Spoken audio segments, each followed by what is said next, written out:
Mon Seigneur et mon Dieu, je crois de tout mon cœur que tu es ici, que tu me vois, que tu m'entends. Je t'adore, à genoux devant toi. Je te demande le pardon de mes péchés et ton aide pour faire de mon mieux ces moments de prière. Marie, ma Mère Immaculée, Saint Joseph et mon ange gardien, intercédez pour moi.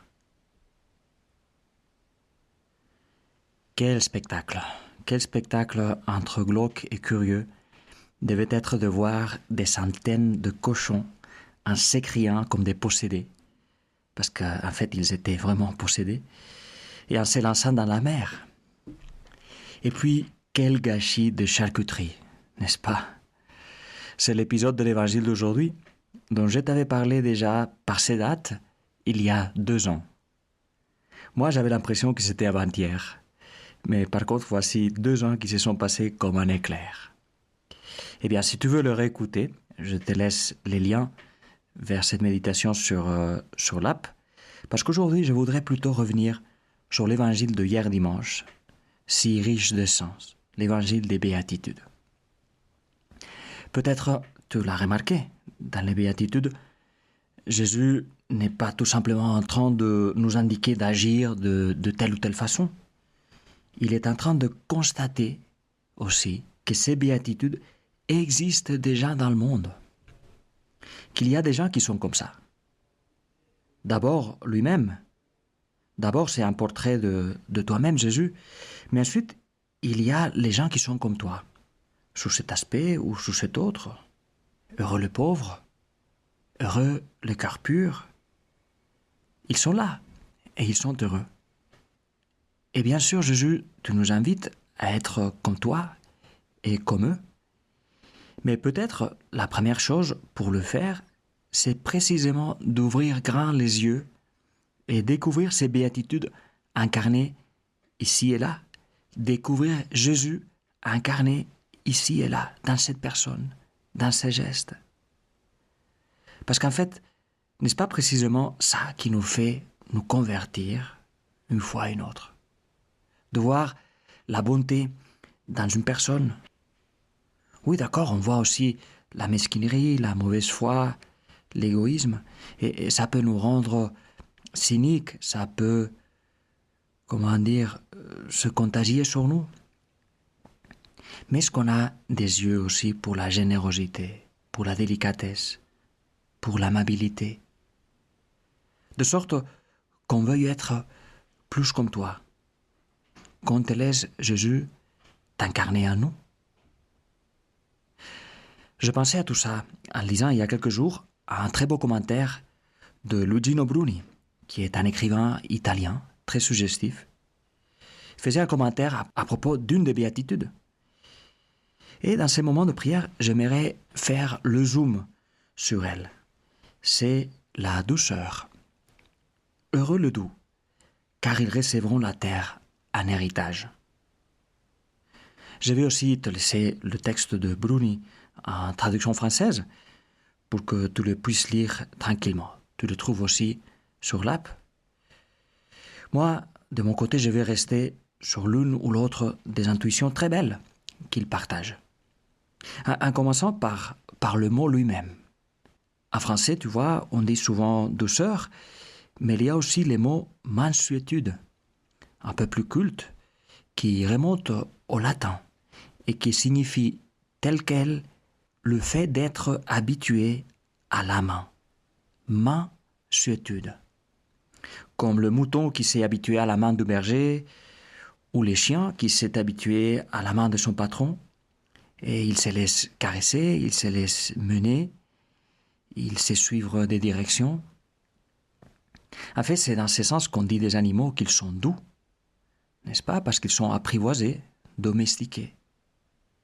Et nous, si tu y penses, dans l'Évangile, et puis dans un des psaumes les plus célèbres, les psaumes 23, nous sommes invités par Dieu à nous voir comme des moutons auprès de lui. Le Seigneur est mon berger, je ne manque de rien. Je ne crains aucun mal. Dis-le lui maintenant avec moi. Le Seigneur est mon berger, je ne manque de rien. Les doux, Les doux sont ceux qui peuvent dire ceci, même si parfois ils ont du mal à le dire. Les doux se savent sous la main protectrice du berger. Ils y sont habitués. Ils la reconnaissent. Ils savent qu'il ne nous veut pas de mal, qu'il ne nous oublie pas, qu'il ne nous suit pas de loin. Même dans ces moments où la vie se fait sentir plus fortement. Peut-être tu te trouves dans un de ces moments, des moments de preuve, des moments de maladie, des moments de découragement, où il y a tout qui sort des travers, ou des moments où les choses se passent raisonnablement bien, mais malgré ça, il y a quelque chose en toi qui cloche, au fond de toi. Eh bien, la douceur consiste, dans ces moments-là, à se laisser faire. Mais attention, se laisser faire, c'est pas un passif laisser faire. Le doux n'est pas passif. Se laisser faire signifie que j'accepte ce qui m'arrive, que je prends la vie comme elle vient, ici et maintenant, et que je ne perds pas d'énergie à me révolter face à ce qui ne me plaît pas. J'accepte et j'essaie de faire ce que je peux faire pour aller de l'avant, pour améliorer ce qui peut être amélioré, pour changer ce qui peut être changé, mais sans faire violence aux choses ni aux personnes, parce que ça, en fait, n'aboutirait à rien. Je me laisse faire, je me laisse travailler par toi, Seigneur. Je laisse que tu travailles en moi, notamment que tu déracines mon orgueil, comme le disait l'autre jour l'un de mes collègues en méditant sur les bonsaïs. Seigneur, que tu m'enlèves mon autosuffisance, que tu me dérobes de mes idoles. Enfin, tu vois que la douceur indique force d'âme, et que par contre la révolte, la dureté, souvent manifeste plutôt la faiblesse. Paradoxal, mais c'est comme ça. Bruni se sert aussi de cet auteur d'une autre image très belle pour illustrer ce que c'est que la douceur du cœur. C'est, il dit, les moelleux des fruits mûrs. Les fruits mûrs qui se réalisent en devenant nourriture pour d'autres ou en tombant pour nourrir la terre. Tu vois, même le fruit qu'on dirait échoué parce qu'il n'y a personne qui les mange, même celui-là a de la fécondité. Et même les doux qui vont de l'avant dans un petit coin de monde, ils ont une fécondité qu'on ne peut pas mesurer. C'est ce que le pape François appelait, il y a déjà presque 10 ans, l'essence du mystère. La certitude, disait-il, qu'aucune de nos œuvres faites avec amour ne sera perdue, ni aucune de nos préoccupations sincères pour les autres, ni aucun de nos actes d'amour envers Dieu, ni aucune fatigue généreuse, ni aucune patience douloureuse. Tout cela envahit le monde, disait-il, comme une force de vie. Et ça, les doux de cœur réussissent à le voir. Bruni dit encore, en parlant de son expérience, il dit « Les yeux les plus doux que j'ai jamais rencontrés sont des yeux de vieux, plus encore de vieilles. Ces yeux-là, seuls, ont les splendides couleurs du dernier automne. » Eh bien, Jésus, s'il m'est donné de vieillir dans cette vie, j'aimerais vieillir comme ça. Et si bien vieillir, c'est ça, alors je veux déjà vieillir de la sorte dans mon cœur. Je ne veux pas attendre à plus tard pour être doux, pour être fruit pour les autres.